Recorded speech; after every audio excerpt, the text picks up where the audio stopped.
बहुत पहले की बात है।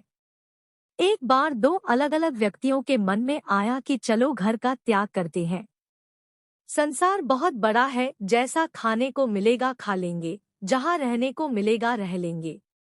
एक का नाम था रामानंद और दूसरे का नाम था कृष्णानंद।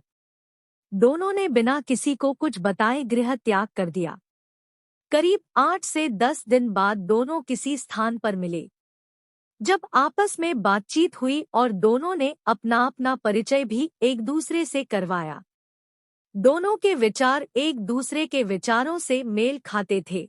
इस कारण से दोनों ने निर्णय लिया कि दोनों ही ईश्वर की खोज में एक साथ निकलेंगे। चल पड़े दोनों साधु वेशधारी। दोनों को साथ रहते काफी समय गुजर गया।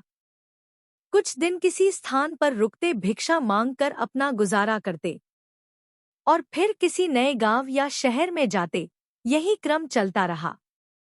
कई बार भोजन न मिलता तो ऐसे ही हरि गुण गाते और पानी पीकर सो जाते। ऐसे चलते चलते वो दोनों ही हिमालय पर जा पहुंचे। भय तो उनको किसी चीज का था ही नहीं।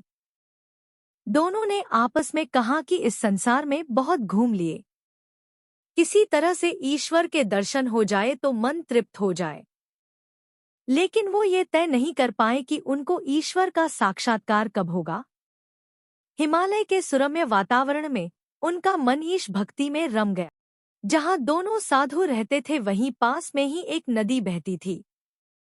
इसलिए दोनों साधु सुबह जल्दी उठकर नित्य कर्म से निवृत्त होकर के स्नान करते, तत्पश्चात ध्यान में बैठ जाते। इसी तरह से समय गुजरता रहा। एक दिन कहीं से नारद मुनि वहां से जा रहे थे। दोनों ने नारद मुनि से अपनी कुटिया में आने का आग्रह किया।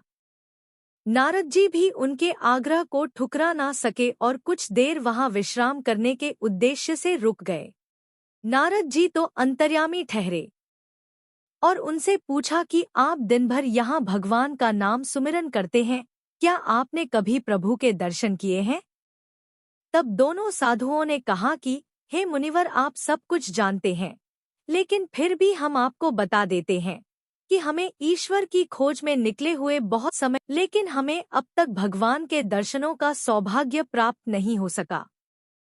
तभी रामानंद और कृष्णानंद ने संवेद स्वर में कहा कि नारद जी, हमारे बड़े भाग जो हमें आपके दर्शन हुए। आप तो भगवान से साक्षात भेंट करते हैं।